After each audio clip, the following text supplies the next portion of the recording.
Assalamualaikum warahmatullahi wabarakatuh. Nama saya Dirga Wiraditya, NPM 1957051011. Di sini saya akan menjelaskan video untuk pengganti absensi saya di pertemuan 14. Yang pertama, graf algoritma. Graf merupakan cara untuk merepresentasikan hubungan yang ada antara pasangan objek. Graf adalah kumpulan objek yang disebut simpul atau vertex, bersama dengan kumpulan hubungan antara mereka yang disebut sisi atau edges. Graf memiliki berbagai aplikasi dalam permodelan, berbagai domain termasuk pemetaan, transportasi, jaringan komputer, dan rekayasa listrik. Perlu diingat bahwa istilah graf dalam konteks ini tidak berkaitan dengan grafik batang atau plot fungsi. Secara abstrak, graf G adalah sekumpulan simpul V dan kumpulan pasangan simpul dari V yang disebut sisi. Dengan demikian, graf adalah cara untuk merepresentasikan hubungan antara pasangan objek dari suatu himpunan V. Beberapa buku menggunakan terminologi yang berbeda untuk graf.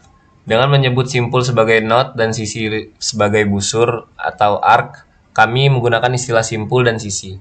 Sisi dalam graf dapat berarah atau tidak berarah. Sisi U dan V dikatakan berarah dari U ke V jika pasangan U dan V diurutkan, dengan U mendahului V. Sisi U dan V dikatakan tidak berarah jika pasangan U dan V tidak diurutkan. Sisi tidak berarah kadang-kadang ditulis dengan notasi himpunan. Misalnya U dan V, tetapi untuk kesederhanaan kami menggunakan notasi pasangan U dan V dengan catatan bahwa dalam kasus tidak berarah, U dan V sama dengan V dan U. Graf biasanya divisualisasikan dengan menggambarkan simpul sebagai oval atau persegi panjang dan sisi sebagai segmen atau kurva yang menghubungkan pasangan oval dan persegi panjang. Berikut adalah beberapa contoh graf berarah dan tidak berarah. Nah, di sini bisa kita lihat contohnya seperti ini.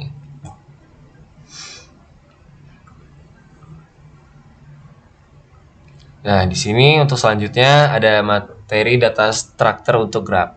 Berikut ini adalah beberapa struktur data yang umum digunakan untuk merepresentasikan graf. Yang pertama ada daftar ketetanggaan atau adjacency list. Ini adalah salah satu struktur data yang paling umum digunakan untuk merepresentasikan grafik. Struktur data ini melibatkan pembuatan daftar array dari simpul-simpul vertex, di mana setiap simpul menyimpan daftar simpul-simpul tetangganya. Dalam representasi ini, untuk setiap simpul, Anda menyimpan daftar simpul-simpul yang bertetangga dengannya. Dan yang kedua, ada matriks ketetanggaan, adjacency matrix. Ini adalah matriks dua dimensi, di mana baris dan kolom mewakili simpul-simpul graf. Sel-sel matriks pada graf I dan kolom J merepresentasikan keberadaan atau ketiadaan sisi antara simpul I dan simpul J.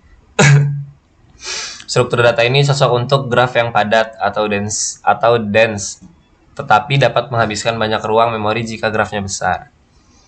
Daftar keberlanjutan atau edge list. Yang selanjutnya ini adalah struktur data yang sederhana, di mana setiap sisi atau edge dalam graf direpresentasikan sebagai sepasang simpul yang terhubung. Anda dapat menggunakan larik atau daftar untuk menyimpan pasangan simpul-simpul ini. Dan yang terakhir ada matrix incidence. Ini adalah matriks dua dimensi di mana baris mewakili simpul-simpul graf dan kolom mewakili sisi-sisi graf. Setiap sel pada matriks menunjukkan apakah simpul tertentu ada dalam sisi tertentu. Matriks ini biasanya digunakan jika Anda perlu melacak informasi lebih rinci tentang hubungan antara simpul dan sisi dalam graf.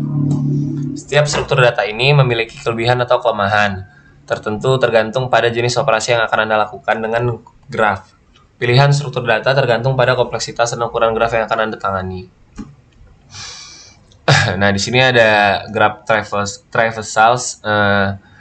Di mitologi Yunani menceritakan tentang labirin rumit yang dibangun untuk menampung minotaur atau monster yang terdiri dari bagian banteng dan manusia. Labirin ini begitu kompleks sehingga tidak ada binatang atau manusia yang bisa lolos darinya. Tidak ada manusia yang bisa melakukannya kecuali pahlawan Yunani, Theseus, dengan bantuan putri raja Ariadne, memutuskan untuk menerapkan algoritma penelusuran graf. Theseus mengikat bola benang ke pintu labirin dan mengulurkannya saat dia menjelajahi lorong-lorong yang berliku mencari monster. Theseus jelas mengetahui tentang desain algoritma yang baik, karena setelah menemukan dan mengalahkan monster, Theseus dengan mudah mengikuti benang kembali keluar dari dalam labirin kepelukan Ariadne yang penuh kasih sayang. Secara formal, penelusuran atau traversal adalah prosedur sistematis untuk menjelajahi sebuah graf dan memeriksa semua simpul dan sisi-sisinya. Sebuah penelusuran dianggap efisien jika mengunjungi semua simpul dan sisi-sisinya dalam waktu proporsional terhadap jumlahnya, yaitu waktu linier. Algoritma penelusuran graf menjadi kunci untuk menjawab banyak pertanyaan mendasar tentang graf yang melibatkan konsep keterjangkauan, yaitu menentukan bagaimana melakukan perjalanan dari satu simpul ke simpul lainnya dengan mengikuti jalur-jalur dalam graf. Nah, di sini ada DFS atau Depth First Search, yaitu penelusuran kedalaman pertama adalah algoritma penelusuran yang pertama kami bahas dalam bagian ini. DFS berguna untuk menguji beberapa properti graf, termasuk apakah ada jalur dari satu simpul ke simpul lain dan apakah graf tersebut terhubung. Nah, bisa kita lihat di sini. Ada juga Breadth First Search atau BFS, yaitu penelusuran kedalaman pertama dan pengembalian mundur seperti yang dijelaskan pada bagian sebelumnya.